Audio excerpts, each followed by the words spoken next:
ازيكم عاملين ايه؟ النهارده ان شاء الله هنعرف انواع ابر الكروشيه وعقدة البداية. ابرة الكروشيه فيها مقاسات والخيط فيه مقاسات، فلازم نختار سمك الخيط ينفع مع الابرة علشان الحاجة اللي هنعملها ما تبقاش معوجة. علشان مثلا لو اخترنا الخيط تخين والابرة رفيعة هيطلع الحاجة معوجة، وبيكون في اخر الابرة زي كده نقطة. النقطة ديت بتسهل علينا الدخول والخروج يعني في الخيط. وبيكون في انواع ابر كروشيه مثلا زي ستانلس، خشب، سيليكون، على حسب بقى ايديكم بترتاح في ايه وتبقوا تستخدموه.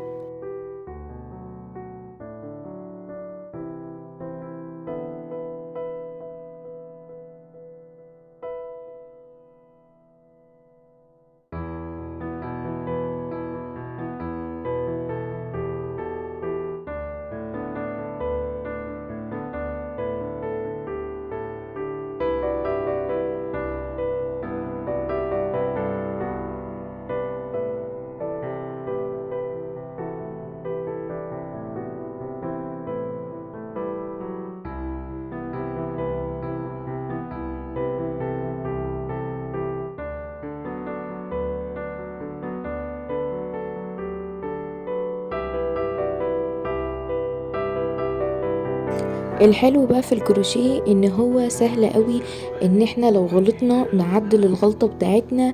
بصوا هنا انا بوسع وبضيق عقدة البداية، اقدر اوسعها واقدر اضيقها.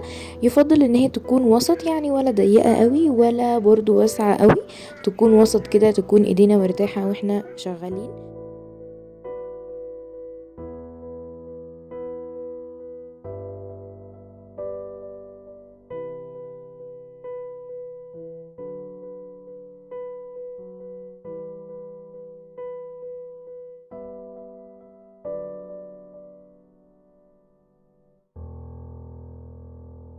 يا رب يكون الفيديو عجبكم، وان شاء الله الفيديوهات الجاية هنعمل السلسلة وانواع كتيرة من الغرز، ويا رب اكون قدرت اشرح لكم بطريقة مبسطة وتكونوا فهمتوا وعرفتوا تعملوها بسهولة ومتعة.